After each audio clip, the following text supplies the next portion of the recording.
All right, so we finally got the revisions for chapter 99 and 100. That's what Murata has been doing for the past couple weeks. Like, that's why we haven't got a new chapter, because like the volume 22 is probably going to be coming out sometime next month, I assume. So these chapters are going to be in it. And as we saw a couple weeks ago, chapter 103, with my mask, that was revised as well. And that's because like I said, the volumes are coming out, and now they're just changing these chapters because they wanted to just change the story up a little. But it's also going to involve a lot of patchwork to fix the continuity, which is what they're doing now. And I understand what one is doing here, and I'm on board with it. It's fine. I'm not against it, but I'm not like completely for it. Like, I'm not like, yeah, this is like such a great necessary change. I'm just seeing where it goes for now because it's strange and at the same time interesting. Like, what's going on here with these changes, because this is like completely different from the fight that we saw between them in the original chapter 99. Let me also mention that this is the third time that this chapter has been changed. In case you're like a newer fan, like 2 years ago when we first got this matchup, it kind of got to like a point where I don't know, the match was kind of like lagging or something, and then Murata just midway through the publications of it just changed up the chapters. Changed up the fight. He revised it again, and then we got the fight that we've seen for up until now. The more straightforward, typical battle manga type fight. Essentially, the same beats are happening in this chapter as well. Like he activates Hawk mode, Falcon mode, and he gets to show off the powers that they have. But going back to continuity patchwork, that means that this is going to be happening like a lot for like maybe the next year.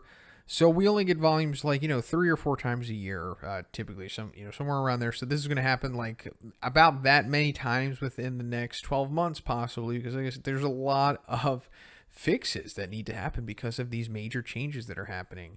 So just expect anything at this point, like complete 180s in characters like what we're seeing here with Phoenix Man.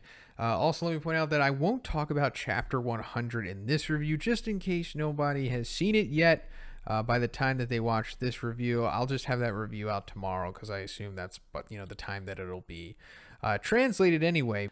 I think one saw Phoenix Man, and he saw like so much potential just wasted because he was a broken character. Like, you can see that he's exploring things with Phoenix Man here. He's using him as a device to just get, a little fun with powers and stuff here. Because like we don't typically see these like crazy kind of like supernatural abilities that Phoenix Man has within the series. Like this whole thing where he can take Child Emperor to like Genjutsu land.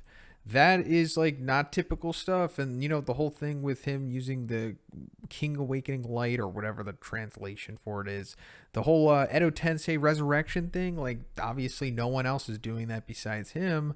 And also all of the mode changes and stuff, and how the suit has a universe within it and how it talks to him, and he has all of these crazy abilities and the resurrection abilities. Like, Phoenix Man is clearly one of the most broken characters in the series and has like some of the most variety of abilities we've ever seen. Is Phoenix Man kind of having like a redemption here? Because obviously he wasn't like this in the original version. He was just complete, crazy sociopath, unredeemable. He only wanted, death, destruction. He wanted to be the strongest.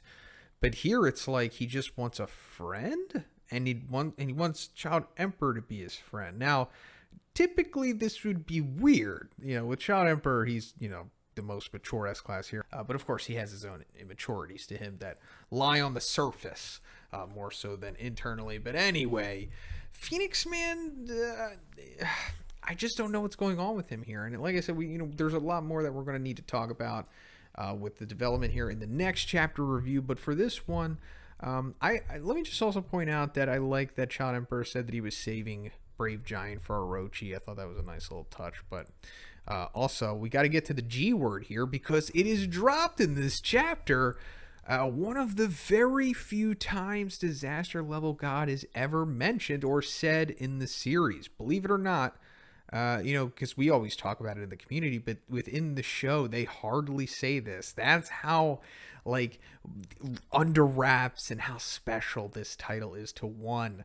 Like, he himself doesn't even say it. Like, going back to, like, when he was asked about Boris' disaster level, he's like, well, I'm not going to say the G word, but at the same time, I'm not going to say it's not the G word. But anyway, so he's like, and also Phoenix Man, even though human-made power scaling is not great, shots fired, of course. I mean, he's not.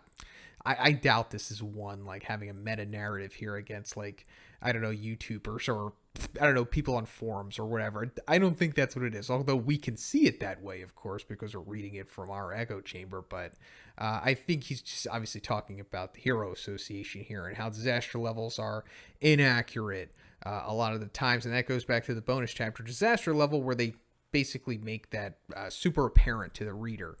That's why they're called estimated. I wouldn't, and then he's like, it wouldn't be a dream to accomplish disaster level God. So that's ominous, right? Like I said, dropping the G word here. So does that mean that we're going to see a disaster level God Phoenix Man? Because that also goes back to the community, making me wonder if one is like looking at community stuff. Now, not the English or the Western side of the community. He's probably looking at Japanese boards or whatever, but that was the thing that we were talking about Phoenix Man. It's like, hey, if he kept resurrecting, would he have became a disaster level God? Because he became disaster level dragon after one resurrection from a demon. So, like, what if he kept going? Is he going to become God? And now it's like, okay, Phoenix Man himself is wondering that. So it's interesting. And another thing, when he's talking to Child Emperor about joining the monster costume club, he mentions Watchdog Man. That's pretty interesting, right? I think Watchdog Man has always been suspicious, and I think we're gonna, we're gonna have to take a closer look at Watchdog Man, maybe in like a follow-up video or something. There's things that need to be discussed about this guy that maybe we haven't talked about too much. But anyway, then it goes into the whole giant fish strike sequence. Like I said, it still reaches on. I mean, it still touches on all of the same beats as before. Like he goes to the Prominence Hawk mode, and he exhibits that this is like a booster to his physical strength, and not only that, but now he becomes like Darkshine pretty much. Like he just straight up looks like he's like a symbiote or something, and then he covered Darkshine, or like how Majin Buu absorbs Gohan and Gotenks, and that like it looks like he did that to Darkshine, because he definitely wasn't like this before. He was more of a slender, super muscular thing, but now he's just full blown Mr. Olympia Darkshine style, which is fine. But it still exhibits like the same thing. And then the Phoenix mode is speed as before. And then the alterations that they made with this is that his Phoenix flare or their homing feathers or whatever, they were coming out of his wings before, but now it's just two giant ones coming out of his hands. So that's interesting how they changed it. And then it ultimately comes down to him getting caught in the web or the net or whatever, the irritating shield that he set up while he was going around in that jump rope Pac-Man thing, which was awesomely illustrated by one. That double spread is incredible as usual, but before we saw that it was like the little Braves, like those little mini robots that no longer exist. They set up the net before, but now it was Brave Giant doing it. He was multitasking while he was chasing him around. It's fine, it makes sense. He caught him, and then the giant fish strike. And then this whole, panel, them plunging through the Monster Association, that stayed the same. And I don't blame Murata for not wanting to redo this, because it was already great. He didn't really need to change it up. So he just, he's making the use of what he had left over. And then we're coming to the end of the chapter with like this, like, I don't know, Shonen touchy moment where like, while he's getting punched, Phoenix Man was like, earlier, it was just a moment. Did you feel confused? I have no intention to join the enemy, even though. And it's like, all right, what's going on with him? Like, is he gonna be a good guy in the future or something? Or like, what is the purpose of this? Because I don't think it's like he's just gonna join the cast just because he's such a cool guy. I mean, I think he needs to serve a greater purpose here. I'm assuming right now, and I'm not spoiling anything. Trust me, I'm not spoiling anything when I say this, but I think that his powers might be used for something in like the big battle in the future, like with Tatsumaki and all of them. Like, I don't know, maybe he resurrects somebody or something, or maybe he helps them fight against Orochi or fight against someone, or maybe he helps them fight against the cadres or something. All right, so now that I've read all of the revisions, I think I finally understand what's going on here, and it's pretty cool, actually. I mean, it's unfortunate, of course, that we no longer have the Millennium Emperor Nova and, super broken, Brilliant Eagle mode Phoenix Man. All of that stuff is no longer canon, but he serves such a greater purpose now. I'll definitely say that, because that is essentially what's going on here, in my opinion. I think that's what one is doing here. I speculated that in my 99 review that I did earlier, but now it's I'm certain that he took Phoenix Man and he was like, you know what, I'm going to make way better use of this character. And instead of just having him like be this cool display of feats and abilities and stuff, and, you know, also, you know, a notch on Child Emperor's tree or whatever, you know, so that he has that under his belt, because Child Emperor was kind of lacking feats in the webcomic. So the manga, of course, is going to bolster that with him going against Phoenix Man here, but he's kind of killing two birds with one stone, but at the same time taking away from both at the same time. So it's both good and bad, in my opinion. And there's only so much that I can really say here about the significance of Phoenix Man in these revisions, because it's all webcomic stuff that this is impacting. So I'll just leave it at that, because, you know, I don't want to spoil you guys. But let's go to his penguin mode, because it's hilarious. And also, you know, goes back into the broken versatility of Phoenix Man's abilities. He could just become this, and he's still pretty powerful. He literally is beam clashing with Brave Giant. What is going... Like when Saitama is talking to Waganma, they're just beam clashing, no big deal, and then they just cut away from it. They don't even mention it. They just show the panel. It's this is such an interesting chapter. I'll say that much. But and then we come to the, you know, Penguin Phoenix Man going into Child Emperor's mind again. And this is what I was talking about. This right here, this sequence, this couple pages where you know, he's messing with Child Emperor and he's getting the better of him, you know, in the mental exchanges here for the first time. I think this is one of the most important parts of the revisions. This is what I was talking about. This is setting up stuff. But aside from that, in this Genjutsu world psychic space thing, another huge answer to a question that I've had for so long has been answered, kind of, and that's, how is Saitama going to deal with this type of stuff, you know, like this, I don't know, ethereal, fourth dimensional, you know, whatever is going on with Phoenix Man here, this world that he says this is a spiritual space. So whatever, you know, another dimension, whatever, it's like, how would Saitama interact with those type of abilities and stuff like that? I get asked this all the time in like my Patreon Q&As, and it's like, I don't have an answer because like we haven't seen it yet. And I was like wondering, like, it's likely that he could probably brute force through that type of stuff. Like, for example, like what we saw when Homus Emperor encountered God back in chapter 113, like pretty much similar to what we're seeing between Phoenix Man and Child Emperor here. They're kind of doing that mind link thing.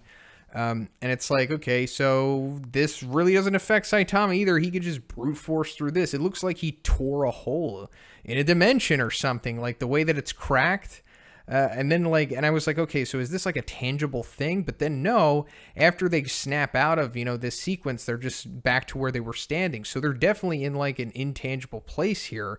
And still Saitama is so utterly powerful that he can just come and go as he pleases. And this is huge. This has huge ramifications on the rest of the series. That's all I'm going to say. But then we come back to Phoenix Man going back to his normal mode, you know, coming out of the penguin stuff. And he reveals that he still has the King Awakening's light, but it is not called that anymore. He just says, let there be light. I guess that's like a wink to the original name of it. We see the Subterraneans come back. And they don't really talk too much about them. They're like, they call them the indigenous monsters, or the indigenous people that were down there. And that's still the same. I mean, I guess, you know, the Subterraneans were still down there, but the whole mural with the Subterranean King and Elder Centipede and all that stuff, that's all gone now. So I assume the original lore of like Orochi or the monsters or the ninjas all coming down there and wiping them out so they took over the base, that's gone, because Phoenix Man says that they killed themselves. It was like a civil war or something that ended in just everyone dying. So, I mean, that makes sense. If there was a society of like monster-esque creatures in this world, I assume it wouldn't last indefinitely. And then we come to Child Emperor's Shonen moment when he's like, you know, it's not about the costume you wear. Being a hero comes from the inside. And then he activates the Gigavolt Smash. So that's still a thing. That was from the original. So that's cool that that's still canon. But this being canon also means that the One Punch Man resurrection method is still canonically accurate. Because originally, you know, it was the King Awakening's light, or just Phoenix Man's resurrection magic, which he has now that he can use in his just base resurrected form, which he needed his Brilliant Eagle form before to do it. But so you needed that sprinkled on you to bring you into like your zombie state, because that's as far as it's going to bring you. But then you get Gigavolt Smash by Child Emperor, and that just brings you boop back. You're just a human again, and it heals up your scars and everything. You're good to go. And that's what we're seeing here with Hellfire and Gale. They are still brought back because you see them still getting shocked. Like he still, kept the old panel from the original one. But we just didn't see them in their zombie forms. Like originally they became zombies just like the Subterraneans, and they attacked Child Emperor as well. Nope, that's gone. So then Child Emperor launches the cockpit at Phoenix Man, and this is pretty cool because we see like the exact moment when he's putting the tickle bug in his costume. Like he doesn't explicitly show it making, the movement, but you see his hand, you see his eyes, and you see, where the opening in the mask is. Pretty cool that we could just, trace our steps back to seeing the moment where this is pretty much Child Emperor winning, but with the assist of Saitama. This is awesome, and I really liked the whole element that Saitama played in this sequence, and I like that one decided to add him here. I assume that after this chapter, he's eventually going to run into Rover all the same, so maybe he's going to stick with them until then.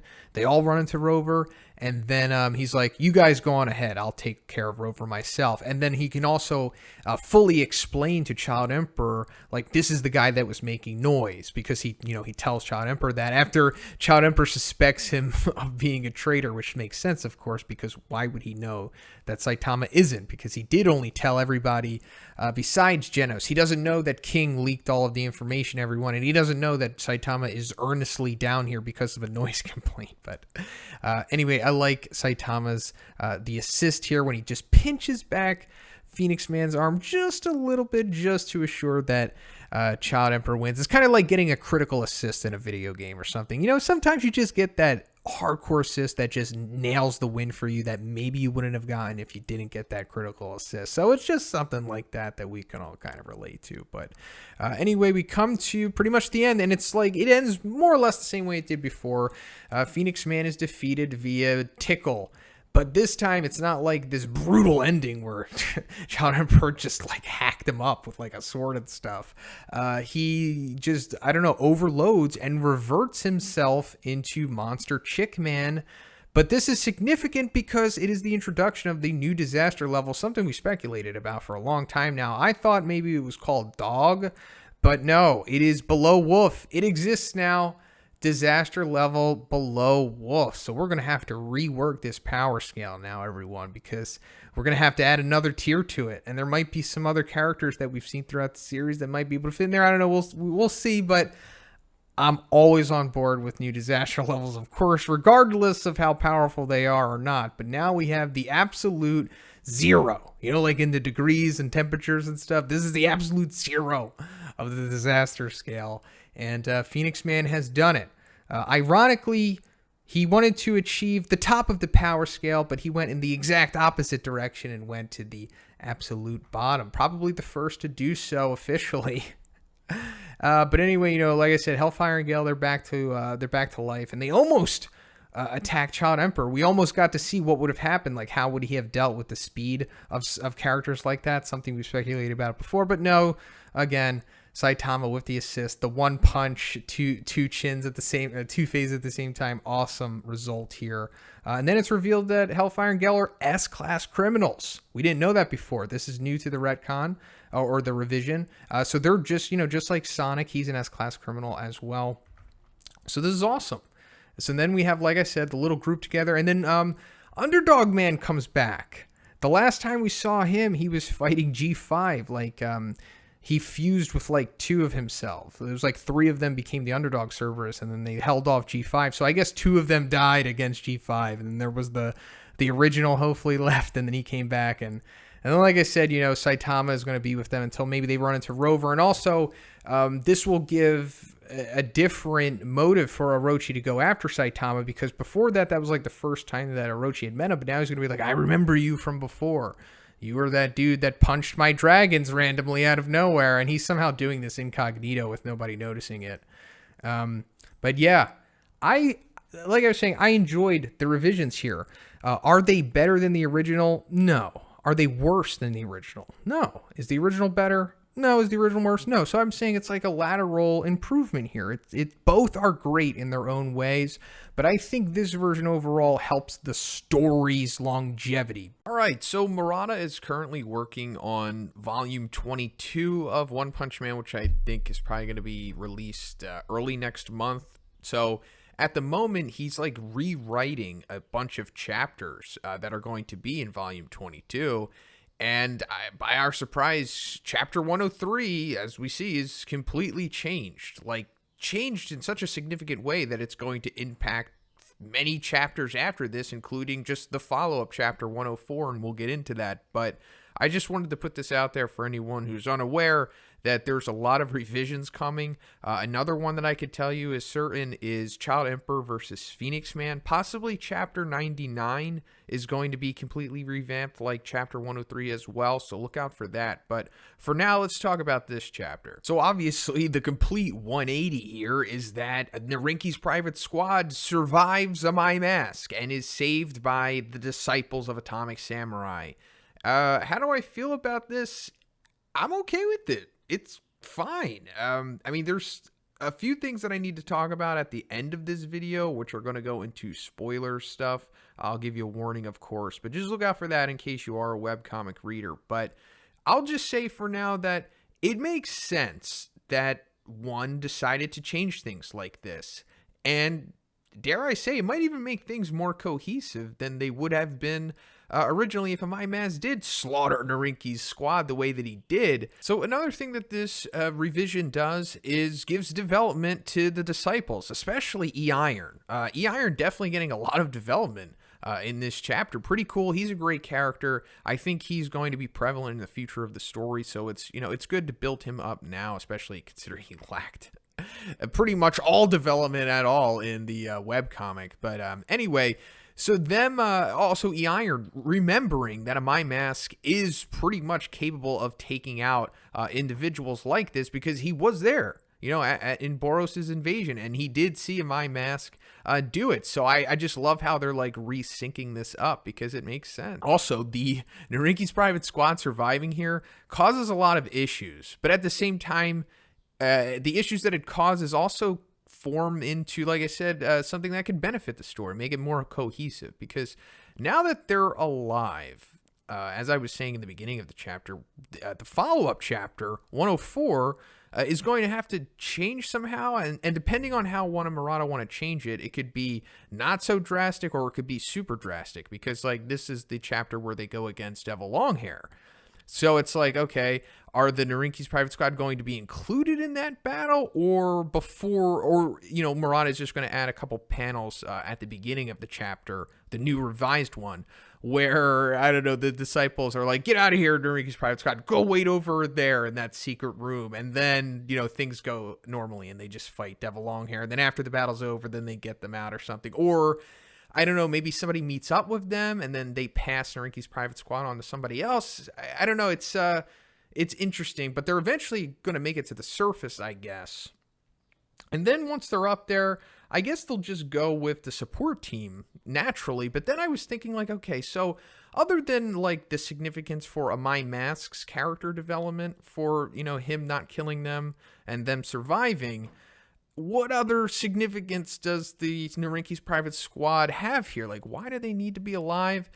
And then I was like, oh, right. They also have the organization power suits on, something that G5 was super interested in. That's why he didn't want to kill them when he was in the Monster Association, like, little huddle thing, because he wanted the suits to get more data.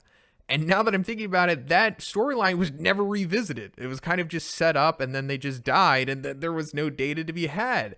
So it's possible that, I don't know, Drive Night or something might come encounter with Narinki's private squad. Like maybe those chapters all the way up to like chapter 119 and 120, maybe it gets revised all the way up till then. And it's like Drive Night winds up taking Narinki's private squad from Genos. He's like, hey, I'll look after these guys. Don't worry about it. And he takes them back to the organization and then just, I don't know, turns them into cyborgs or something crazy. Or just collects the data from the suits, and now he knows about the disciples and Amai Mask too, possibly. But Oh man, it's just the possibilities are very interesting. Also, the way that Amai Mask takes out Super S in this chapter is pretty much a recreation of the way that he takes out Goddess Glasses in the webcomic. Like, Super S is new to the manga. She's basically an adaptation of the character Goddess Glasses, who wasn't able to use because I think that character belonged to the animation studio or the office or whatever he was working at the time when he was making that comic. Similar to Hot Rod and Gale, who are like the adaptation or the original versions of Hellfire and Gale. Just a little interesting little thing right there. But also, let's get into Super S suddenly having new abilities where she can like turn her leg into a snake or something. That's fine. And then she shoots her tongue into Amai Mask's eyeball, which is gruesome. And in a huge surprise, Amai Mask just tanks this somehow. I mean, it pierces his eyeball, but like he's okay with it. But his face starts to crack. And then Super S says that he's not a human. And then his face regenerates without anyone seeing exactly what happened because he was far away from them. So what does all of this mean? Well, I mean, we can only speculate at this point in time. But based off of all of the things that we've seen in the manga so far, I would say that it's fair to assume that Amai Mask is possibly very similar to Garo at this point. Like, Garo right now is like half human, half monster. He has the benefits of what monsters have, like regeneration and super strength and all that stuff. But he's also pretty much looks like a human, just with minor differences. But Amai Mask pretty much is showing the similar things to Garo here. And now that we know that you can be a human and a monster at the same time, I think it's fair to assume that Amai Mask has possibly gone down that route of power as well. I mean, that's the only explanation you could really say right now, based off of what we've seen here. It's pretty evident Amai Mask definitely ain't completely human, because this whole eyeball tanking regeneration stuff, come on. Super S saying that he's not a human. So now at this point, I want to go into webcomic spoilers. So if you don't want to know what's going to happen way past what the manga is currently on, I suggest you check out. Okay, so since we're on the eyeball injury thing here, this is an interesting precursor that they have set up to Amai Mask, getting shot through the chest by evil natural water and getting his arm shot off and then, picking it up and slapping it back on. I mean, because that was the first time that we found out about Amai Mask's crazy regeneration abilities in the webcomic, but now in the manga, we're seeing it, way sooner. So, I don't know, it's just interesting that they want us to be aware of this way before we originally were, at least according to the manga's canon. So, the other thing in this chapter, Amai Mask not killing Narinki's private squad, not having that intense brutality to him anymore. It's kind of like his record is wiped clean at this point. This is better for Amai Mask's character arc, which is like pretty much currently happening in the webcomic, when we recently found out that he was in fact a monster, and that what we see as Amai Mask is in fact one of his monster forms. He can like change depending on like how much control he has apparently, but this is just making it so that Amai Mask is more redeemable at that point in the story once the manga reaches it. Because, like, if we're thinking back to, like, oh my god, well, like, how can we really support and like this guy and feel bad for him when he just brutally murdered a bunch of innocent people, essentially, right? So it's like, this is just better for that. I'm down with it. Like I was saying, it makes it more cohesive. But then another thing is that when we see this one page, page 15, Amai Mask is having like this internal dialogue with himself. And this is like what it looks like when he is struggling with losing his humanity. Because like what he describes to Saitama in, I think it was chapter 120 of the webcomic, when he's like, look, I basically am completely moralless at this point, but I'm forcing myself to think as like a human and think what is the right thing to do. I'm forcing myself to be a hero because I don't want to completely lose my humanity, even though I'm pretty much a full-blown monster at this point. And we see it, this is it like basically visualized beforehand. So it's pretty awesome. Like if you're like a webcomic reader, you can go back and see this happening real time, way before it's eventually revealed. Because he's like, to become a hero, to become a companion of justice, we must vanquish evil. Like, he's forcing himself. Like, this is the fundamentals. Like, if I want to become a companion of justice, I have to vanquish evil, even if I don't care or even if I don't want to. But then he's like, he starts warping his ideology here. He's like, wait, evil's accomplices are also evil. Like, those who are lending a helping hand to evil's accomplice. Talking to Amai, the Atomic Samurai disciple saving Narinki's squad here. Super interesting stuff. Very tragic. Just as I said in my webcomic reviews when we found out the truth about Amai Mask and eventually what happens with him. Just a super tragic character. And this just further shows it. But also, awesome writing by one. Going back and forth and reconnecting things. Yeah. I mean, I told you guys, we're going to have more redraws. It's just, unfortunate because we came off of 135 with the whole blast reveal. We were riding such a high, and we get this. I don't even know if it's polarizing. It seems more people dislike it than people actually like it. And I mean, I'm not gonna use this video to hate on it, but I am gonna say that I'm disappointed. Am I spoiled? Are we spoiled as a community? Yeah, for sure. But it's just like the redraws in this chapter are both necessary and unnecessary.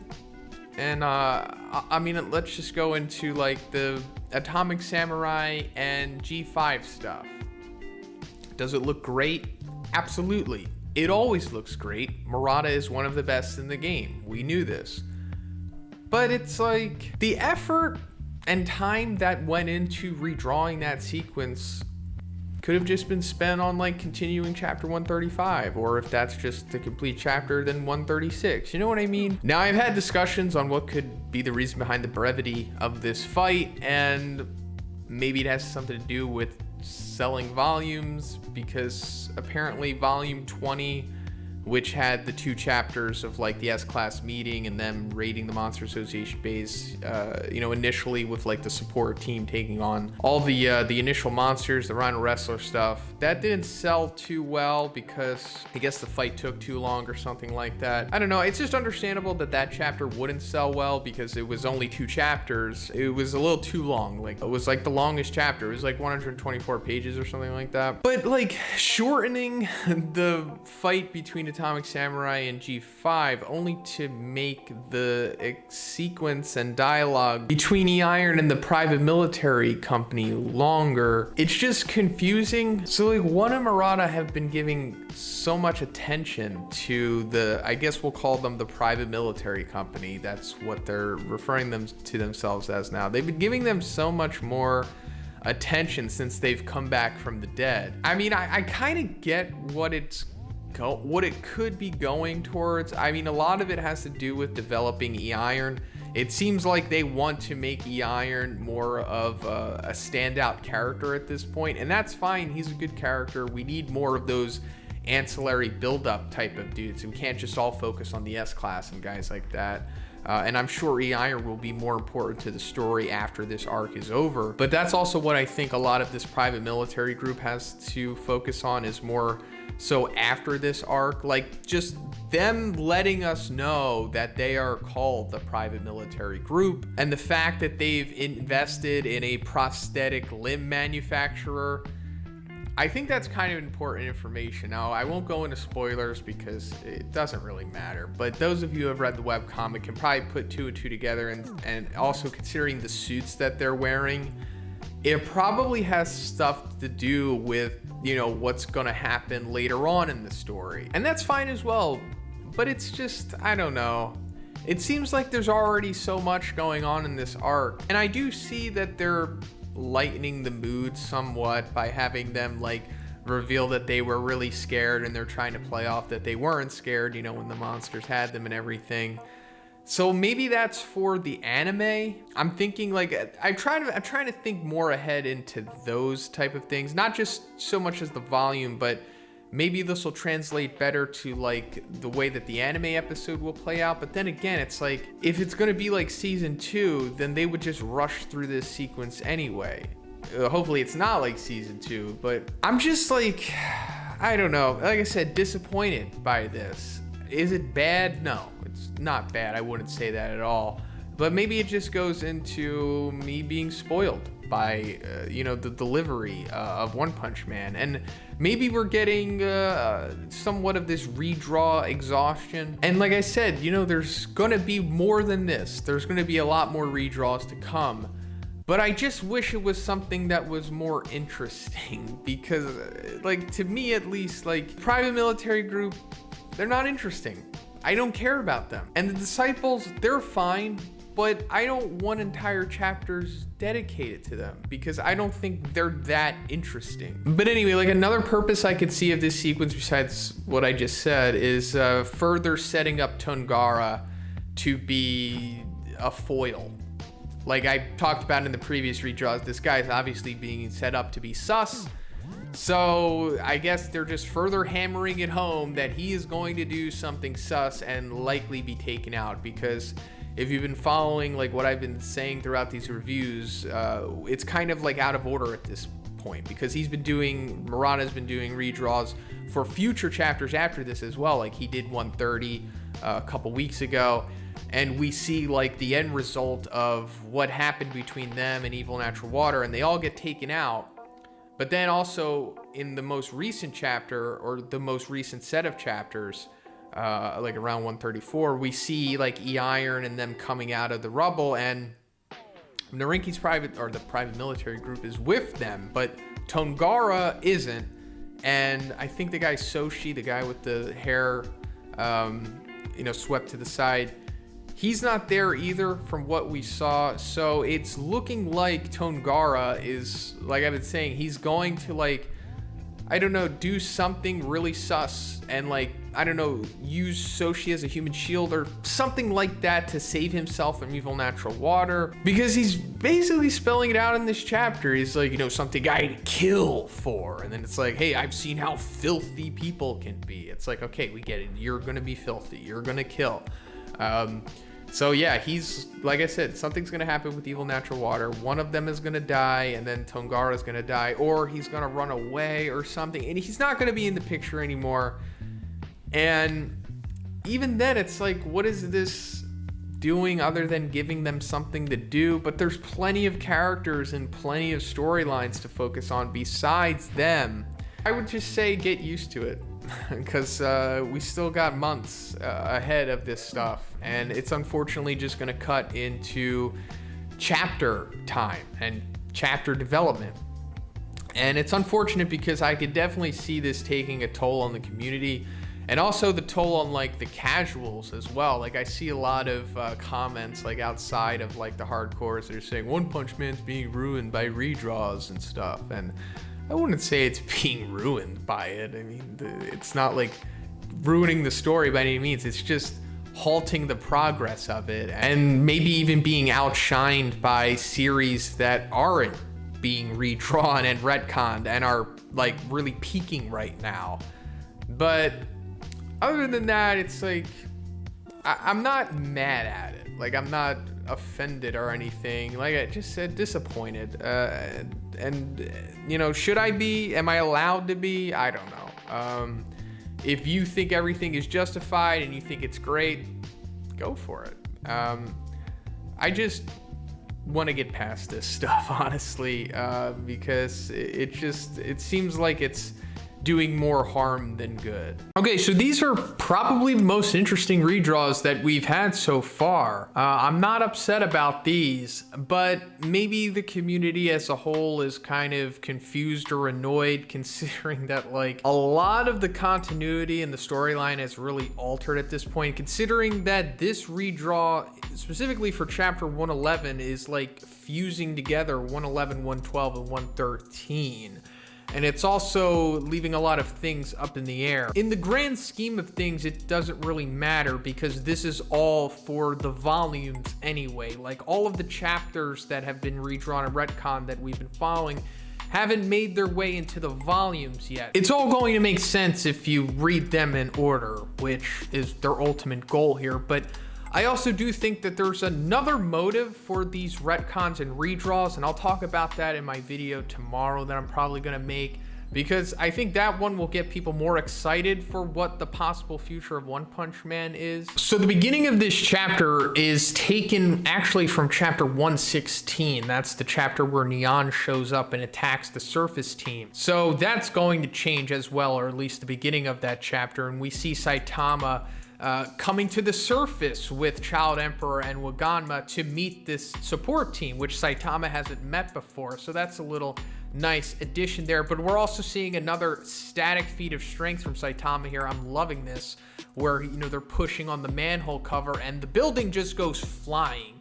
just further showing that Saitama is, you know, just as strong as we always thought he was. We just don't get to see too much of his static strength, at least to this degree in the series. So this was pretty cool. Very satisfying to see for me personally. So another thing that alters here is Waganma kind of has some development, I suppose, because he's way more remorseful about, you know, leaving Terrio behind, and he gives way more information about Terrio than he did previously. I mean, he hardly even says anything about it. He kind of just says like, yeah, there's another kid, I was scared, but he goes over the whole rap sheet on Terrio, and Child Emperor is angry with him in the original version, but in this, he's just like, you know what, thank you for telling me. It's okay. Now, is this a better reaction for Child Emperor?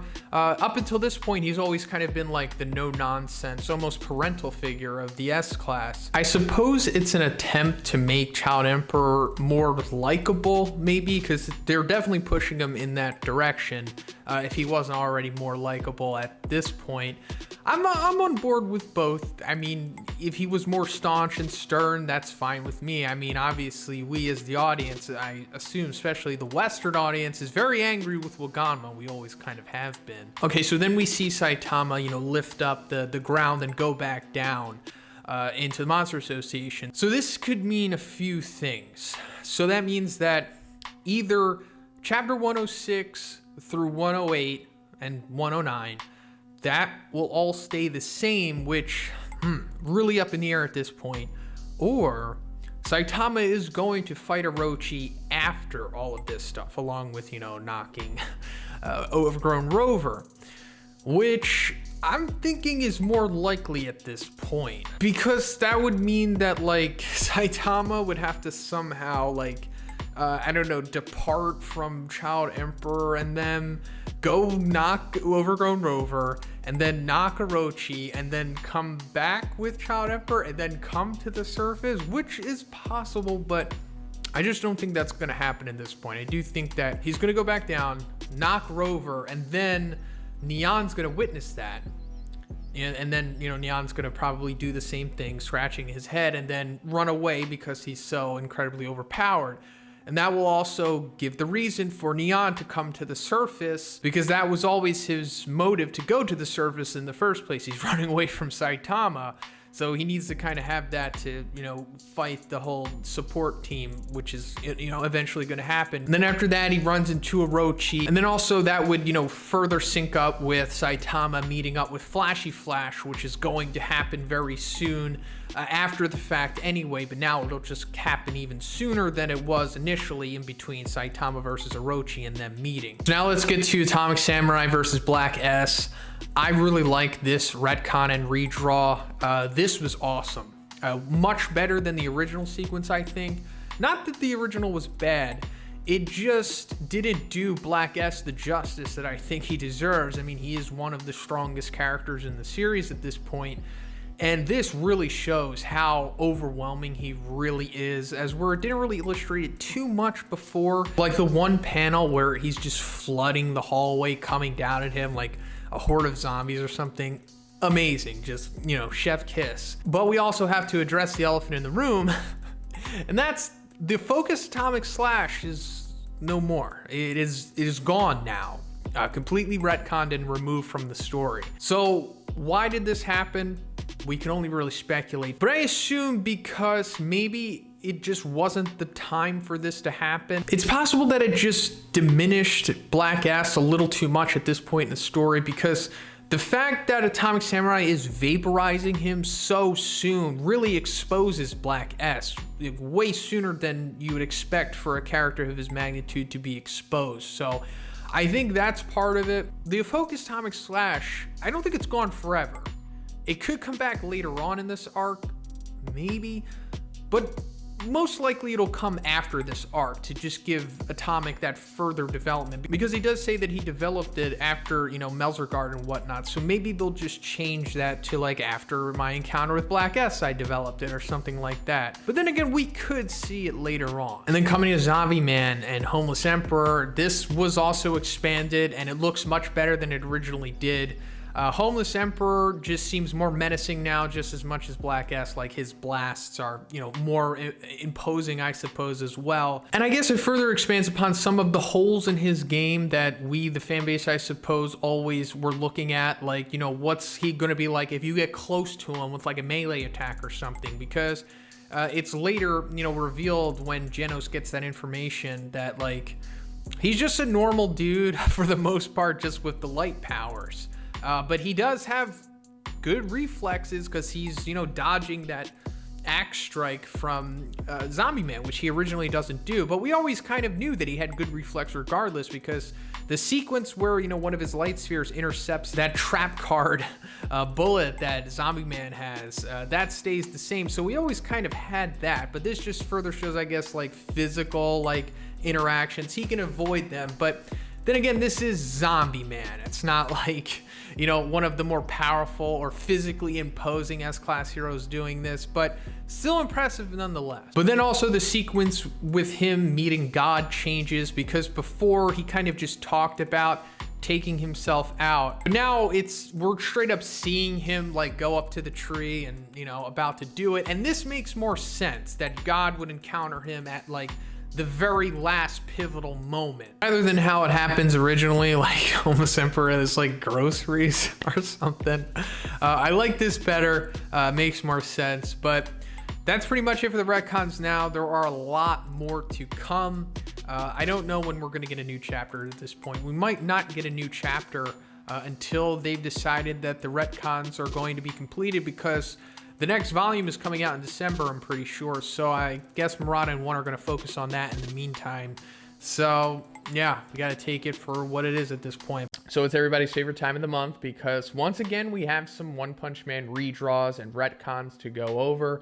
And this time it's for chapter 105. That was a chapter where Puri ran into his former prison mates who turned into monsters. And also we got to see Neon get into battle for the first time. So that stuff pretty much stays the same in this chapter. There are a few alterations which I'll go over. Mainly the redraws and retcons in this chapter have to do with the beginning of it, which is strange because I don't personally think it was necessary, but I guess One and Murata did. Also, this chapter is no longer 105, it is now 112, and that's because of all of the other retcons and the redraws and everything.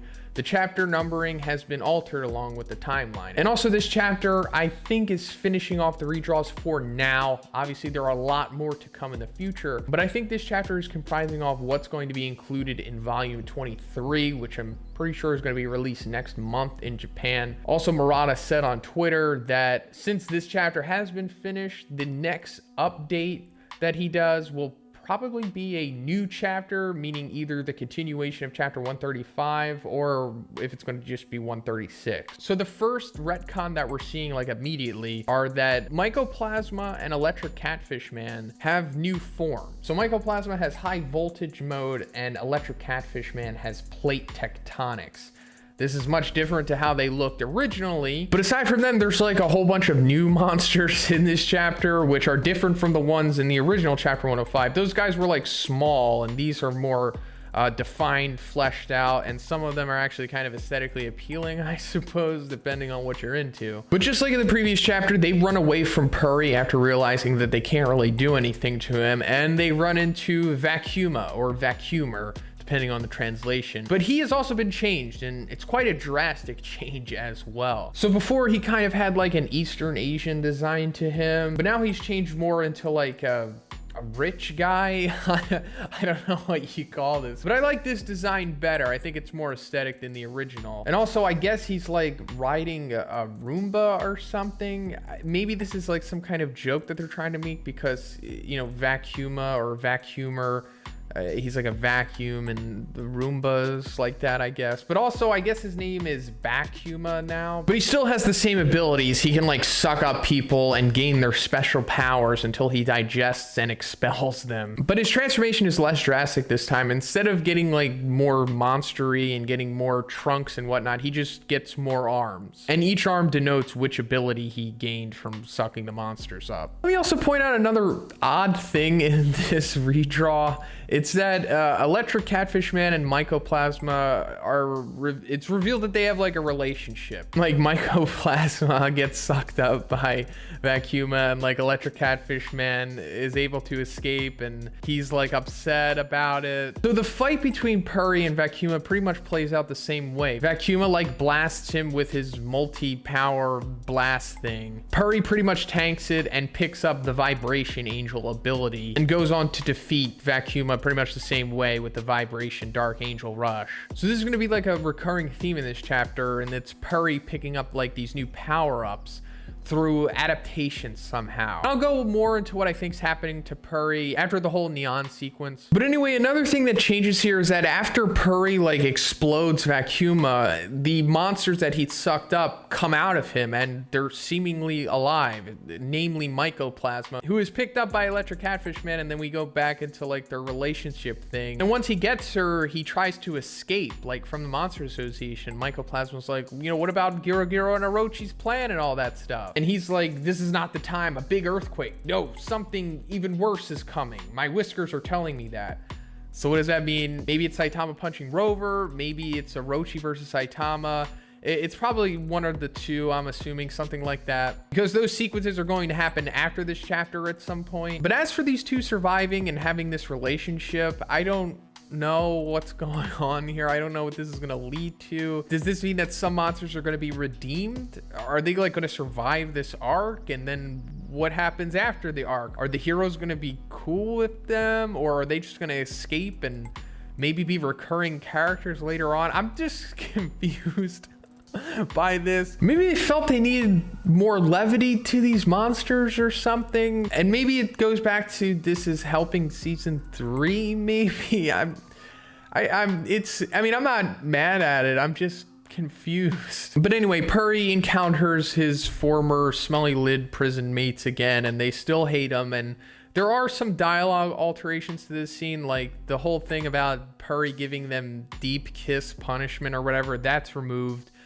Which I guess redeems Puri a little bit. I mean, Puri's history is sus, and him being in jail is for sus reasons. So I guess they're trying to, I don't know, change that somewhat, or maybe not focus on it as much, or just stray away from that stuff to make Puri more likable, I guess. But when he runs into Neon, the whole feline retribution panel is altered. It's from a different angle now, and it looks more impressive than it originally did. But Puri still survives it and regenerates. And then Neon says, I wondered what happened. All that damage he accumulated may have awakened his instincts to protect himself, and his body evolved as a result. Is it something like that? And that leads me to question, like, what's really going on with Puri here? I mean, clearly he has picked up regeneration here, and he's also having like a physical transformation, because he does grow more bristly body hair like he did in the original, but now he has like this crazy long hairs coming out of like his armpits, and this is yet again another power up. So it goes back to like, what's going on with Puri here?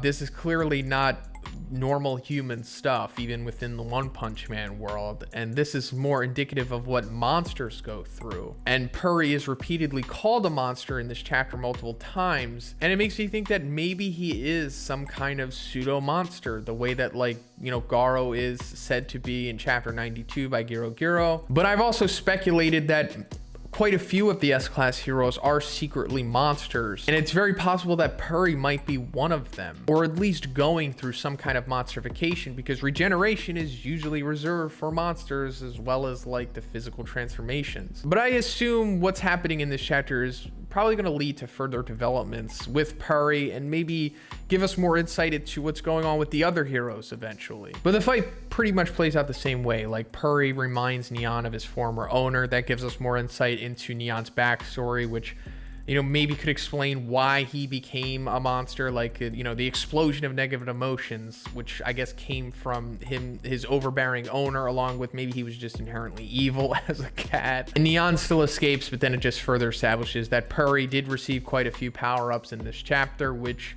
may or may not be of use or significance later on in this arc. Maybe later on in the story, it remains to be seen. Yeah, we got more redraws. I mean, you had to like know it was coming, right? Things were just way too good. Like, we had the god stuff, we had the blast stuff. And when things are like that good, you know it's only gonna kind of be temporary. But it's not all doom and gloom, because Murata, while he did say that we were getting a redraw this week, the next time will be a new chapter. When is that? I don't know. There's no set schedule for the One Punch Man releases. It could be a week from now, it could be 2 weeks from now, it could be 2 months from now. But according to him, the next update will be a new chapter. So this redraw, or should I say redraws, this is going to be the new chapter 113. Following the theme of the previous, where we saw One and Murata kind of just take a bunch of different chapters, you know, chop them up and then put them all together into one long chapter. So why are they doing this? Well, I assume for brevity's sake, and also, you know, I hope it's for the sake of the episodes in season 3. I know that doesn't mean that we have any updates on season 3. There's no news about that. It hasn't been announced, nothing like that. We don't even know if it's even going to exist at this point. When I know, you will know, trust me. I just personally have faith that all of these redraws aren't just for the sake of the volumes, but also to cater to season 3 of the anime that may or may not come. But speaking of the volumes, volume 24, which is going to be the next one released, may or may not come out in like May or somewhere around there. So that's why these redraws are getting done now, because this chapter and I guess whatever the redraws are going to be done after this are going to be included in that volume. And also, I think we're almost done with these redraws, at least for like the big ones. Like, we're in the home stretch at this point, I guess. And then aside from just like full-blown chapter redraws and all this stuff, there might just be a few pages of individual chapters that might get retconned or redrawn or something like that. We're almost done. We're almost gonna get back to the point of where we were originally, where we're just getting new chapters, you know, like a normal series. Anyway, let's start off with what Saitama's doing, because as the title of the video and the thumbnail showed you, that, you know, there's a new version of him encountering Rover in this chapter. So first we see Saitama, you know, just busting up this monster in typical Saitama fashion. Awesome panel from Murata here. And then after said monster is busted, then we come to Saitama just randomly running into Rover. So this time around, it seems like they're trying to get more of the point across that Saitama sees Rover as more of like an actual dog than like a huge, you know, monster that he actually is. But I just think they're really trying to, you know, let it be known that there's a reason why Saitama isn't splattering Rover like how he normally would a monster. Like in this new version, he picks up like a bone from one of the monsters he killed and like, you know, here doggy, you know, here's a bone for you. But then in response to this, Rover just blasts him, but like, you know, like spam blasts him in typical Rover fashion. And Saitama doesn't take too kindly to this, and you know, he jumps through the blast, you know, as expected, totally unscathed by these, and then he comes up with a punch similar to how he did before, and he gives him the old sit. But this time, instead of like knocking him into the air, he like knocks him down into the ground. And this is very reminiscent of how Garo hit Rover. So I'm sure the parallels here are on purpose. And also just further establishing how Rover was conditioned to sit on command, because, you know, eventually when he runs into Bang and Bomb, you know, they tell him to sit and he does obediently, and that's kind of like when Rover is has his face turn, I guess. But then we still get the scene of like the massive impact that Saitama punching Rover creates within the Monster Association. And we're getting all of the same kind of reactions from the S-Class heroes and the cadres and whatnot, just, you know, altered. Some more revealing than others. But a new reaction to this sequence that we're getting is the support team on the surface. And the shockwave is of course reaching the surface. It's causing like stuff to fall over, and like the windows in the buildings are like busting. So we see like Mizuki helping out, holding pulling up some of the falling debris. But surprisingly, we're getting a display of Esper power from Gearspur here. Chronologically, this is before he has that awesome feat against Neon. So this is like the first time, I guess, like I said, chronologically, we're seeing that he actually can do stuff. Because before this, his powers weren't really activating when he wanted them to. But he's strong enough to like stop the glass from like falling on the rest of the support team members. So that's kind of cool. I like Gearspur. And then everything more or less plays out the same, I suppose. We're still getting Genos' reaction because at this point in the story, he's still not there yet. He's still back at the apartment doing dishes. And then we're also coming to the point of where Neon witnesses Saitama punching Rover, and then Neon tries to sneak attack Saitama from behind, but of course it does nothing. And Neon then runs away. And this gives Neon motivation to go to the surface because he's eventually going to run into the support team, and then Drive Night, and then, you know, all that stuff plays out. And then at the end of this chapter, we're having the confrontation between Tatsumaki and Giro, who at this point is not revealed to be Psychos yet. But instead of being the sassy lost child, Tatsumaki is the grown, attractive woman. And then the last panel is Giro like sending, you know, like debris around Tatsumaki, which leads into the next chapter where we see her like basically doing the Chibaku Tensei from Naruto. But then also after that, that sequence leads into Saitama meeting up with Orochi. So I'm not sure if we're going to get a redraw of Saitama versus Orochi at this point. We might still, but the way that they've reordered the chapters on the official site that hosts the One Punch Man Raw mangas, the Tona Renoi website, it seems like it might not even be necessary at this point. But, I mean, we might still get it. I hope we do, because, you know, why not? It'd be cool to see a different version of Saitama versus Orochi, but I wouldn't be mad if we didn't. But I guess at this point, we can talk about the other stuff that happens in this chapter, such as, like, Atomic's disciples and the private military group. So as we knew at this point, they were eventually going to run into evil natural water as they did in the original continuity. And that's definitely what happens here, but just the way it happens is different. So originally there was like this monster that was injured and went over to the safe and then just knocked over like the fish tank thing that evil natural water was in. But in this instance, it's more elaborate. There's like a monster whose name is apparently Joe, and he has like a key hand. His whole theme is that he's like a key monster or a lock monster, and he opens up this big vault thing that is encasing evil natural water, and then we see like the new chamber that he's in. This new chamber is more fitting than the original like fish tank that he was in. This looks you know, pretty cool and grand. And as he's being shot in the back, he like cranks this lever and then releases evil natural water. And then once he's released, the disciples and the private military group, or at least this one guy, I think his name's Tongara, have to go through like this Resident Evil like boss battle sequence. And it eventually gets to the point of where Tongara gets shot with one of evil natural water's jet streams. And in a very interesting twist, I guess, Tongara then sacrifices himself to save Bushido. I thought Tongara was being set up as like a foil for them, but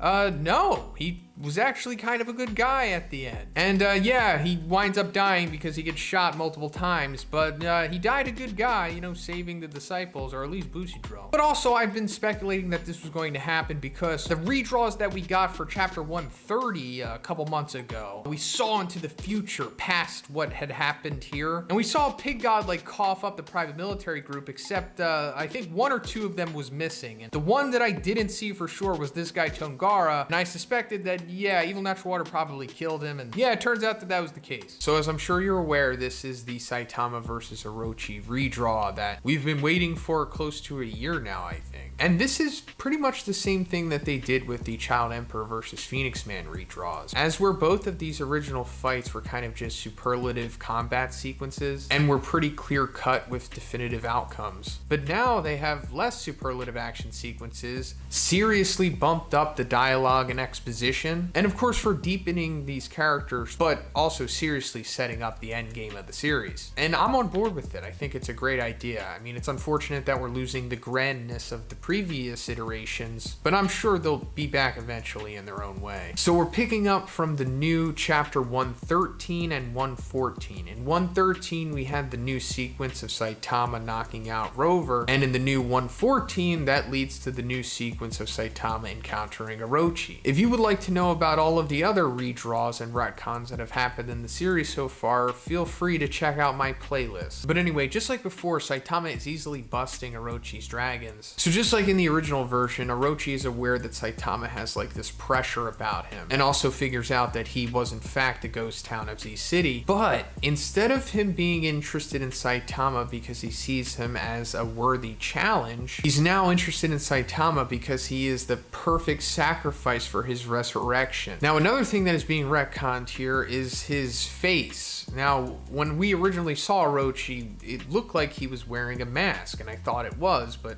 turned out that it was just a part of his form. But no, not anymore. Now is in fact a mask, which is hiding the true form of Orochi, which we see here. This is his new true form, which is retconning his original true form, which was, I don't know, like Meteoric Burst Orochi. Now he looks more Lovecraftian. And then he's like, hey Saitama, I've got so much exposition to explain to you. So let's just go to the very bottom and talk about it down there. And I guess they're falling into lava or really hot water or something. Saitama refers to it as water in this chapter, but it looks like lava, so I don't really know what's going on with it, but it's just a really hot liquid. But the other interesting thing here is we're seeing the altar that we saw in chapter 139. When Tatsumaki finishes off Orochi with the giant drill, we saw that in the background, and at that time we didn't know what to make of it because it was the first time that we saw it, but it turns out that we were actually supposed to see it many chapters beforehand. So then it turns out that Orochi found this place himself, and not even Psychos knows about it. And then after this, Orochi explains his origin, pretty much the same stuff that we found out in chapter 92. But here he says, through sacrifices he became powerful. So I guess that means like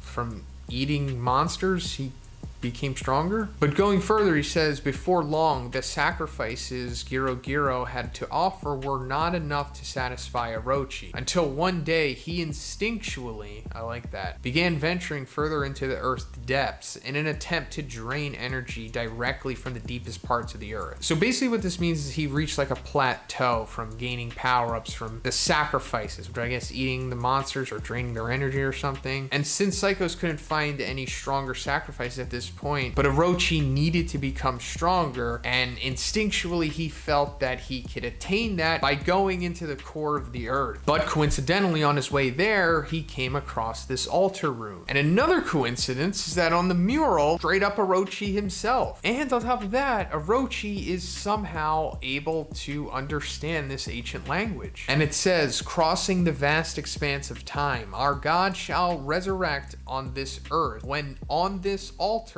a worthy sacrifice is offered. And then Orochi interpreted this as him being a prophesized god or something, and that if a strong enough sacrifice is put on the altar, then he will resurrect. So I guess he thinks that he'll either ascend to godlyhood or become a new being or something. And after he figured this out, he put that mask on and then acted subservient to Psychos while she gave him sacrifices, hoping that one day it would be strong enough to complete this ritual. And that's why he brought Saitama down here, because he believes that he is that destined sacrifice. And speaking of Saitama, he's just casually and unintentionally pulling off some crazy feats of power in this chapter, just straight up bathing in this lava here. Then after witnessing this, Orochi gets the bright idea to stick his tail into the earth and literally siphon energy from the core and straight up shoot Saitama with it. But then in response to the Gaia Cannon, Saitama shows a new serious move, and this time it's the serious squirt gun. Yeah, Saitama is just very powerfully shooting water out of his hands, or lava,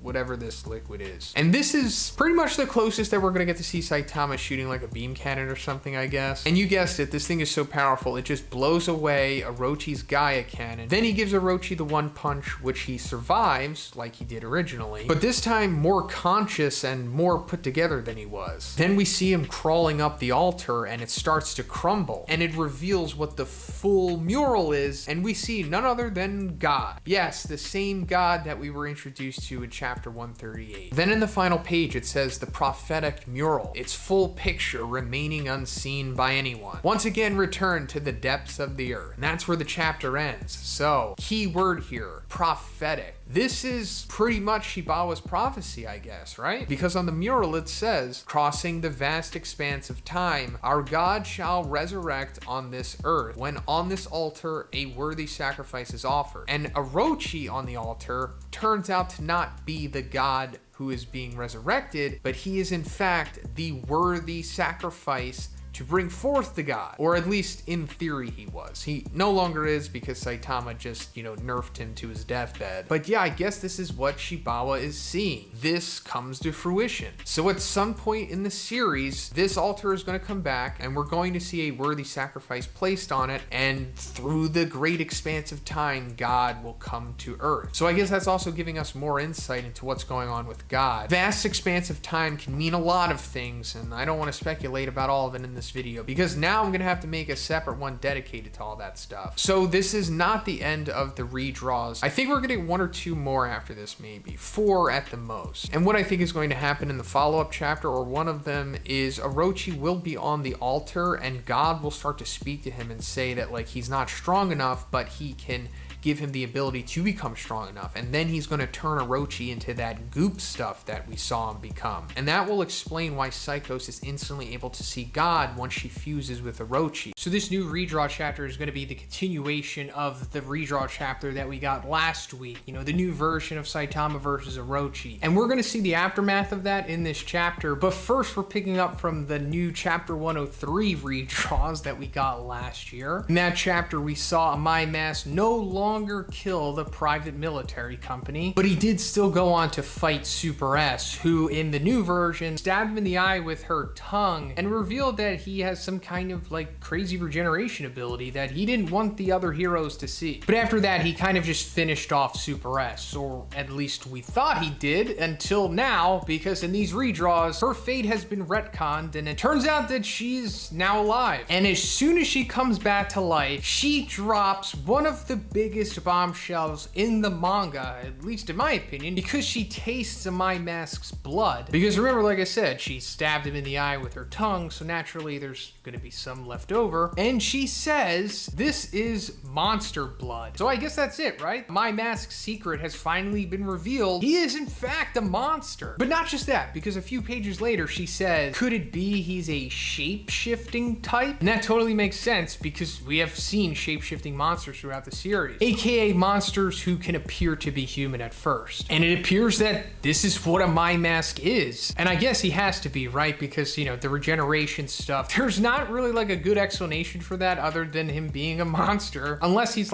some kind of analog to Zombie Man, which, doesn't seem likely at this point. But also, if you want to play semantics with that, Zombie Man is technically a monster himself anyway. Now, we don't fully understand everything about Amai Mask yet. Obviously, we haven't gotten his backstory, nor has he even confirmed it himself that he is a monster. But Super S saying it here is less of her dialogue and more of a narration. And now that we know this, you can actually go back throughout the story and read Amai Mask's dialogue and his interaction with characters or whatever specific sequences he has. And you can see that, it's pretty clear there's something that he's hiding and something that makes him extremely insecure. One of the most telling sequences, at least in my opinion, is back in chapter 93 at the strike team meeting when Amai Mask is talking to Zombie Man. He says, Zombie Man, why can't you be killed? That's quite disturbing. You're actually a monster, aren't you? And going further, he's like, you were given your S-class seat based on your fighting ability. Who you really are is highly suspicious. Can we really consider you an ally? And I always thought that exchange was super fascinating because it appears that Amai Mask was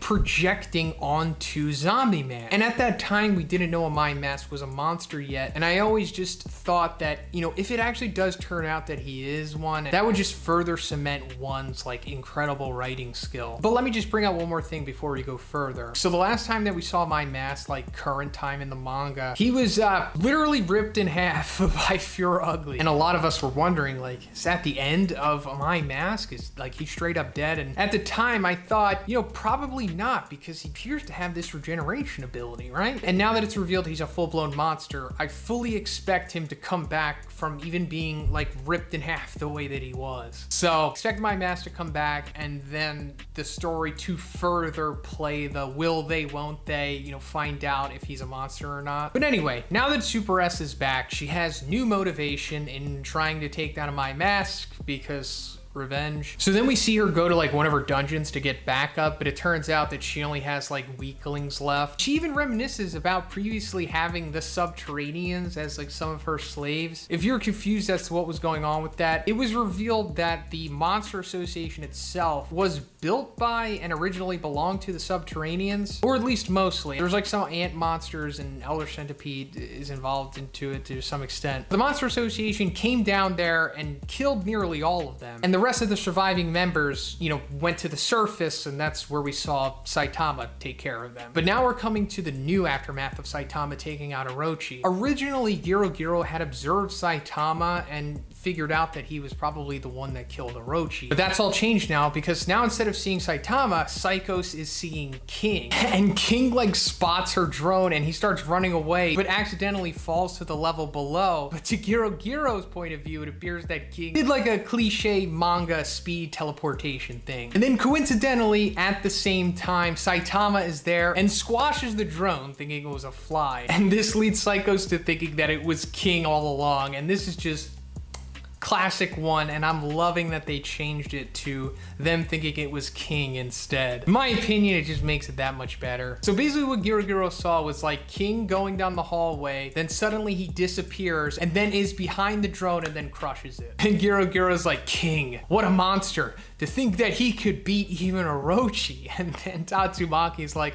as expected of King, doing his job just right. And this is nothing new. Back in chapter 93, like what we were talking about earlier with My Mask and Zamian, we also saw Tatsumaki kind of having like a unusual reaction to King's entrance, I'll say. But then after this, the sequence between Tatsumaki and Garo pretty much stays the same. But I also want to point out again that when Psychos uses the eye lasers on Tatsumaki, she says, an elegant and nuanced usage of your psychic ability. Who taught you how to do it? I think that's something that should be noted, because it probably will come back later, like after this arc maybe. And then we're coming to Fubuki with Bang and Bomb, and this is pretty much all staying the same, except them further hyping up King, which I love. And then we're going back into the sequence where King literally kills this monster via fear. This was one of my favorite chapters to review at the time. I think I called the review like King performs one of the greatest feats in the series, or the greatest feat. But then we're coming to the new ending, and it turns out that Super S is re-encountering Fubuki here. As I'm sure most of you remember, Fubuki fought Super S in season 2, but their fight was interrupted by Tatsumaki showing up, so there wasn't a definitive outcome to it. So I guess Super S showing up here again is maybe strictly for the purpose of giving Fubuki a W, because she hasn't really been doing too much like one-on-one stuff, I guess. Most of it has just been support. Like she's been assisting Bang and Bomb, against Rover and with the cadres, and we saw her like defuse Genos, and we saw her also help Tank Top Master. So I guess this is just to balance her out a little, not make her just completely support, And there's also always the chance that Super S could spill some more valuable exposition maybe, and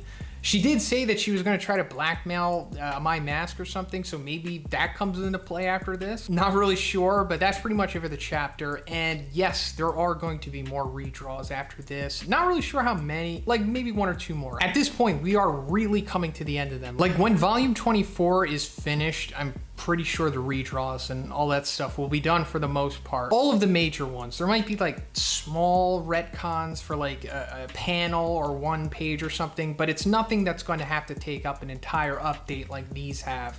So I think these new redraws that we got are the continuation of the new chapter 110 that we just got last week or 2 weeks ago, the one with Fubuki, Super S, and Rover, or at least according to the Tona Renoi website. And also, according to Murata, the artist of the manga, allegedly this is going to be the end of the redraws for now. And I guess that's because he's reached the amount of content needed for volume 24 that's either going to be released this month or next month. I'm not really sure. There's been an unusually long hiatus between the release of volume 23, which came out in January, and volume 24, but it wasn't really that big of a deal because we were getting like main story updates consistently, and it was pretty nice, and we for sure got spoiled by it. But that being said, I guess it's very likely that the next update that we get will be chapter 150, which may or may not show us what happens between King and the cadres. Yes, that was the last time we got an update to the main story. But anyway, we're seeing Amai Mask discover the laboratory of the Monster Association, or at least one of them, because he asks, like, is this the only lab there is? And this is nothing new. Originally, we saw Amai Mask discover this place, or at least just where Orochi's incubator was. But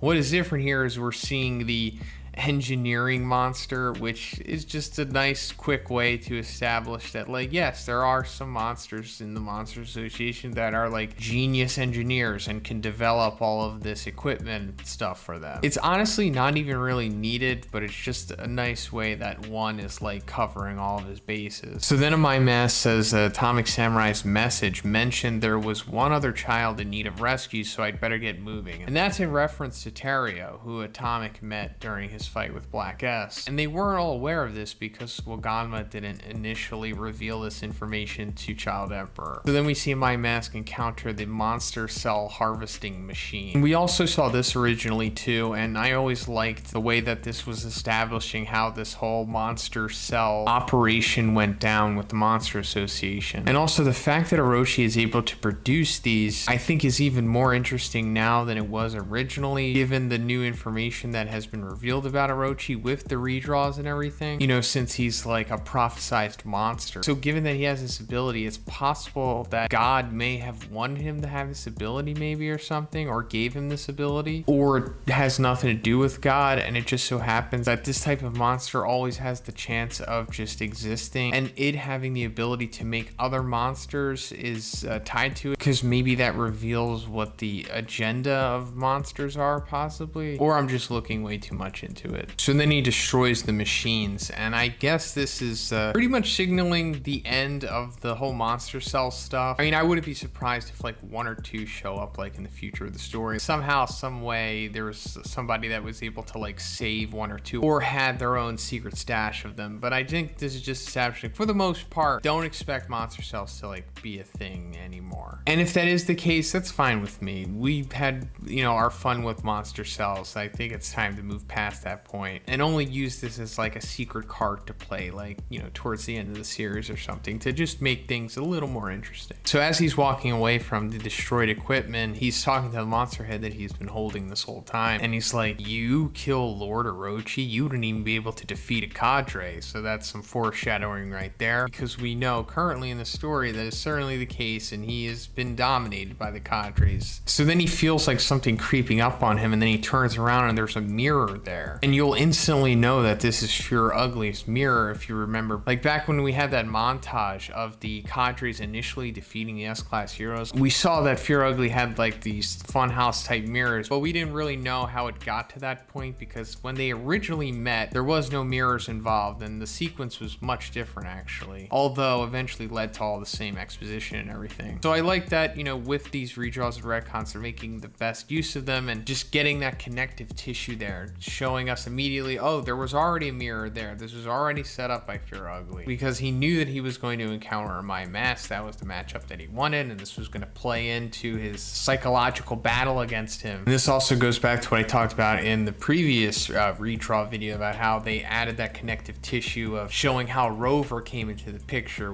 going against Fubuki and Bang and Bomb, because originally we had just come to them already fighting, but then one made it so that Super S leads them to Rover. We also get this little comical sequence where like Amai Mask is like checking himself out in the mirror, and the monster's like, wow, I heard you were a terrible narcissist, but holy crap, dude. And Amai Mask is like, monster like you wouldn't understand. As an idol hero, every single move I make must be perfectly beautiful. And on the surface, this is just affirming what the monster had said, but going deeper, one could see Amai Mask saying this very earnestly. Going back even further with this new string of redraws that we've gotten, it was basically revealed by Super S that Amai mask is pretty much like a monster that could shapeshift. So given that that's likely the truth at this point, what he's saying here could play into that. And speaking of that, he runs into Pure Ugly here, who is like his worst possible matchup. He says, "This, even I can't win against this one. Even the handsome, highly intelligent, capable, brave, mighty warrior worth 1,000 men, the perfect hero, handsomely masked, sweet mask, cannot win this." And it makes you wonder, like, why can't he win this? And also the fact that he knows 100% what Pure Ugly is. He says, like, a type of Ugmon, one of many monster varieties that occasionally appear, ugly monsters, aka Ugmon. As a result of the many social difficulties they experience due to the way they look, hatred builds up, enveloping their hearts in darkness and turning them into monsters. Their strength when they become monsters is influenced by the ugliness of their hearts. And this totally makes sense because that lines up with what Dr. Genus was talking about in chapter 88 when he was explaining what he thought made a human turn to a monster. When human beings become monsters, there's an explosion of frustration resulting from unsatisfied desires and the urge to transform, driven by destructive behaviors and psychological complexes that the individual's past circumstances and other factors may give rise to cellular abnormalities and spontaneous mutation. So with the Ugmons, they're kind of using that foundation but taking it to the extreme with their ugliness. But why is Amai mask like so helpless against this? Because it makes you think, going back to what we talked about with Super S revealing that Amai mask may or may not be a shape-shifting monster, how he's so obsessed with beauty and being perfect and everything, and how just simply seeing an Ugmon like Pure Ugly makes him freeze up and unable to move. It's like, is Amai mask looking at himself? And that could also bring back into play the mirror, and maybe that plays a bigger part. Maybe it's like a metaphor for his relationship here. So that's all I really want to say for now. I did make a video 2 years ago on what I thought was going on with Amai mask. You can check it out here, but let me know what you think about Amai mask, what's going on with him and why he is the way that he is. So there's a lot of things that happen in this new chapter 110 redraw, and I'll eventually get to them, but the main thing that I want to talk about is what is being mentioned about Garo here, and in my opinion, I think it's pretty much like revealing what's going to happen at the end of this arc. And let me also mention there's like no spoilers in this video. I'm treating this bit of information just like I would if it was coming from any other series. Regardless of what I know or knew or what may or may not happen, I promise you that this is 100% my authentic opinion that does not involve spoilers. And also, as I always say, the manga's continuity is always changing, and sometimes to a drastic extent. So whatever you think is going to happen in the future of the story, regardless of how guaranteed or significant that you might think it is. But anyway, we eventually see that Super S has like this special group of slaves, and that's because apparently she's been treating them to whippings for a very, very long time. And it's revealed that the more and more that she does this, the more you become a monster. And I guess we're seeing them at like the halfway point of becoming a monster, because Bang says half monsters they remind me of, and then it cuts off, but clearly he's talking about Garo. And also we know this because Garo is like the poster boy for being a half monster at this point in the story. But also, that being said, Bang hasn't really seen like the full extent of Garo yet at this point in the redraw of chapter 110. I'm pretty sure he's only seen Garo like in the very beginning stages of his monsterization, like when he just simply had his eye turn red. Back in chapter 84, I think that's the last time they've had an encounter. So this is of course also further setting up their inevitable reunion that we are currently seeing play out in the story, where Garo appears to be like maybe completely a monster at this point. It hasn't been revealed how far along he is, but just aesthetically he looks no different than what would be considered like any other monster that we've seen in the series. But anyway, coming back to this group of half monster slaves, they wake up and then suddenly they like regress back into being normal people again. And Bang says the monsterization is going away. Does that mean the trigger was in their hearts after all? It's not conclusive proof, but there was hope after all. And then Fubuki says, Silverfang, I hope we find the hero hunter soon, before he becomes a monster both inside and out. So this is pretty much just, in my opinion, telling us what is going to happen at the end of this arc. And this also goes back into what I've been talking about with One's writing style changing throughout the years, especially recently. I forget what video I talked about this in. It was one I made within the last 3 weeks maybe. But he's been changing up his style to better explain the story to you. I don't want to say it's spoon feeding you information, because I have said that before. Maybe that's a little too aggressive, but I'll say it's definitely way less subtle than it used to be. And I kind of enjoyed the subtleties that One Punch Man had. It made it different than most, other battle mangas that, just followed the traditional, like, here's exposition, here's how this works, as to where it wasn't always necessarily the case like that in One Punch Man. And you maybe have to figure things out for yourself on just, visual context. But I think that this is just one straight up telling you, like, hey, you see, what's going on with Garo right now. Maybe you're wondering, like, oh, is he too far along, in the monsterization? Is he a monster? Can he come back? Is Garo doomed to be a monster? Does that mean he's going to have to be executed? Or is there a way that he can be saved? Can he unmonsterize? And the answer is pretty much yeah, because we've seen throughout the series him struggling with who he is and what he needs to become. Like playing this balancing game of not completely losing his humanity, but also needing to become unhinged enough to fulfill his ultimate goal. And sometimes he's more in control of it than other times, and then there's some times where he just loses himself and the monsterness just completely takes over. We've seen that happen twice so far. So this is showing us that, like, yeah, Garo can eventually just fight this off using the trigger that was in his heart after all, and he can just become a human again. No spoilers, I promise. But if this is just any other series laying this out the way that this was, I would say the same exact thing. And also, Garo is an incredible character. Like, he can't be killed off, or he can't just be regulated to being a monster. He needs to come back into the story and be like a stable character. Like, it would just be a waste to get rid of him, because in my opinion, he's one of the greatest battle manga characters ever. Personally, my favorite in the series. And also, this can show us a way for him to shift from anti-villain into anti-hero. So now I'm just going to talk about what happens in the rest of this chapter. So after re-encountering Fubuki, Super S reveals like this plan about her making Amai Mask her slave, like this elaborate plan which in theory would work, but she needs like a lot of lucky timing on her side for her to pull it off successfully. But it could happen, especially in the One Punch Man world. And it's odd that One is showing us the complexity of this plan for it to be something that may not even come to fruition, which is confusing me as to, like, why are we seeing this?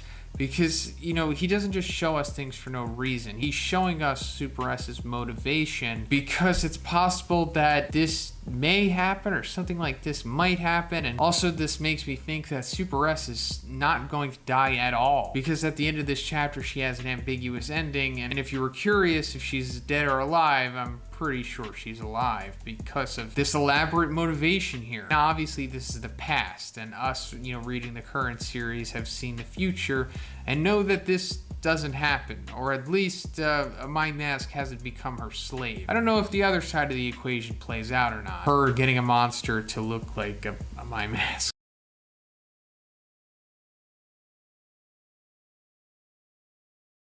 But that brings me back to season 3 and why I think Super S has come back and why we have this sequence. Super S is obviously a very intriguing, provocative character, as well as Fubuki, and fan service sells for sure. So I guess that's why this is being incorporated in here, because this is some fan service for season 3, but also, volume 24, which both kind of need to be successful. And One Punch Man is already short on female characters anyway, so the more the merrier. But then Silverfang instantly takes out all of her slaves in an awesome sequence, and Fubuki gets the upper hand on her and whips her with her own whips. So then they ask Super S where Garo is, and she lies to them, acting like she's under their control, saying that he's behind that door. door, but she also says, I tied him up and gave him an extended session of my special full course menu, but it still had no effect on that stubborn boy. So she did know that he was chained up, and she does eventually know where his true location is, so I wonder if that's true. I wonder if she really did whip Garo, and her saying that it had no effect on him makes sense, right? I mean, he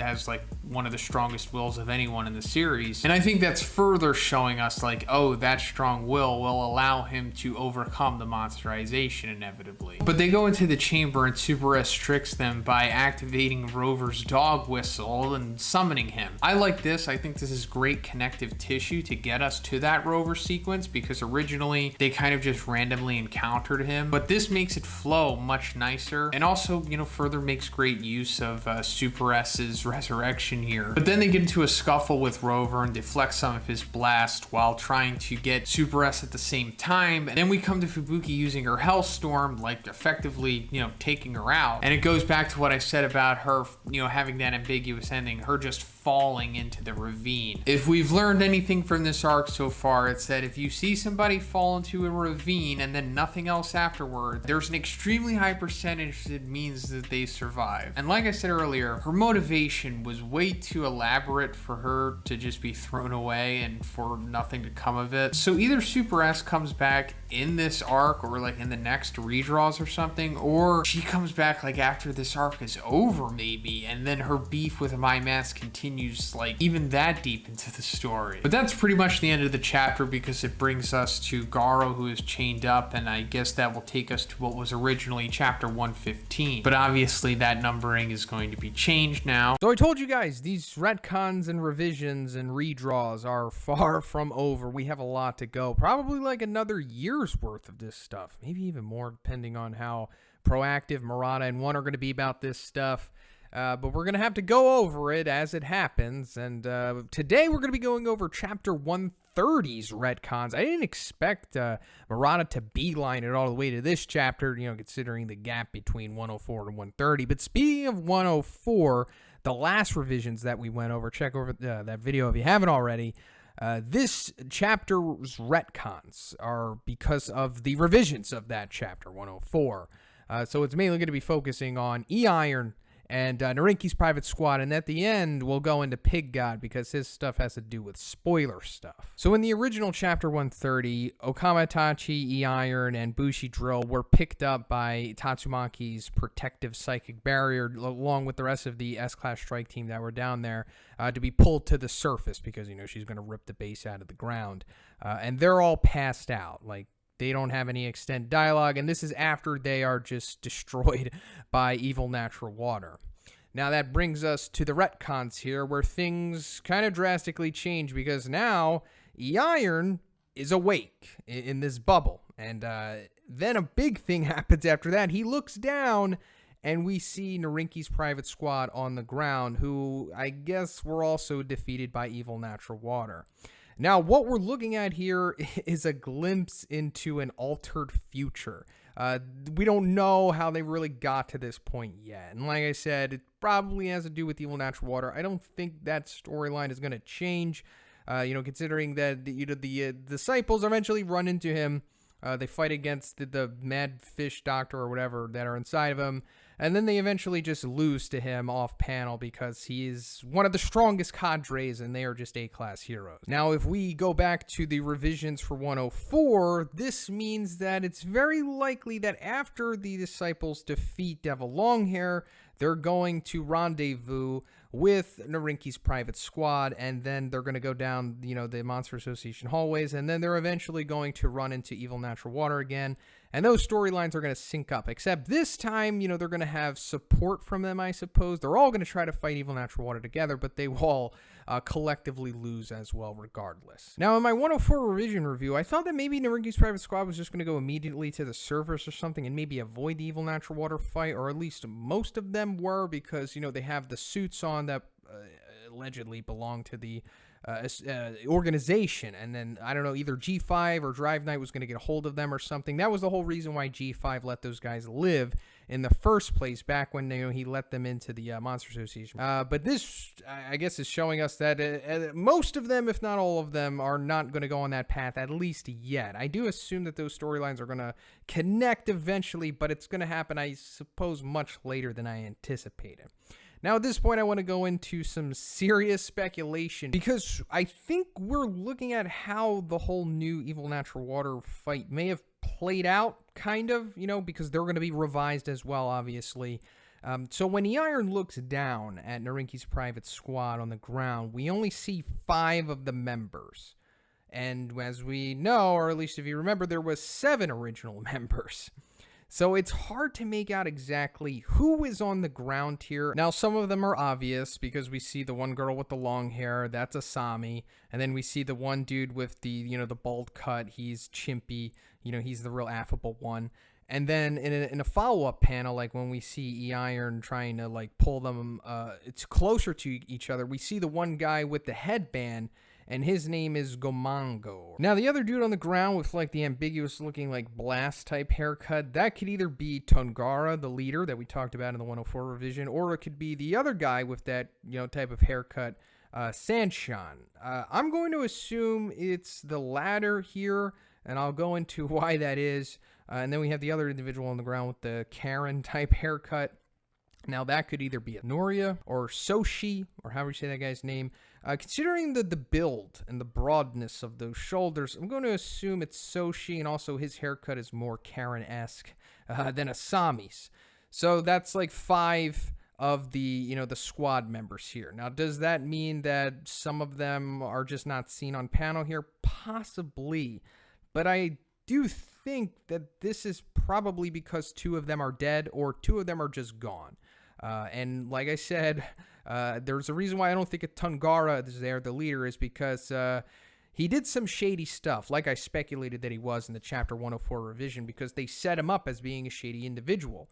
I mean, even in that chapter, Bushidrall says that it's very possible that this guy sacrificed his own soldiers on the front line or something like that, or used them as a shield. I'm paraphrasing, but something along those lines, shady behavior. And we also saw how he interacted with the Iron. This guy is just set up to pretty much be that foil for whatever's going to happen. And what I'm thinking happened here is that when they ran into Evil Natural Water, Tongara used, I guess, Noria, the other female, because she's the only one that's not really present here, as like a shield. And Noria straight up dies, unfortunately, because she's one of the best girls in the series, at least aesthetically. And then I guess Tongara eventually bites the dust too, as some kind of, his comeuppance. And like I said, maybe this means that because we're only seeing 5 of them, or maybe they're just not all accounted for here in the panel. But to me, that at least seems like what is going to happen here. But I mean, also there could be some G5 trickery. Maybe he shows up somehow, or maybe that's retcon possibly before he gets clanked up by Atomic Samurai, or maybe his smaller form comes in between the time gap between him getting taken out by Genos or something, or maybe Tongara like beelines it to the surface somehow with Noria, and then they both get involved with all that stuff possibly. I don't know, but it just seems like maybe there's some foul play at work here possibly. But now the other retcon here is Pig God also breaking out of his bubble. And that's because Gums like catches him mid-pull and then breaks the barrier with his teeth, and then he pops him out, and then they continue their wrestling match. So here's where I'm going to go into webcomic spoilers, so check out now if you only follow the manga and you don't want to be spoiled. All right, so in chapter 74 of the webcomic, Pig God eventually emerges to the surface. This is post, the base getting flipped and the rubble and all that stuff. So he comes up and then he spits out E-Iron along with the other disciples. Now that's obviously going to change because the disciples were successfully, or at least it seems, successfully pulled with Tatsumaki's protective barrier. But then we saw, in this chapter, of course, E-Iron broke out and he was protecting Narinki's private squad. So that's why Pig God broke out of the bubble. He's not going to defeat Gums because, Bang eventually will, but he will be the one to save E-Iron from the rubble. It doesn't seem like he's going to successfully defend them. So he's going to consume, I'll say, E-Iron and the redeemed surviving members of Narinki's private squad, and then bring them to the surface and then spit them up in somewhat of a comical moment, I suppose.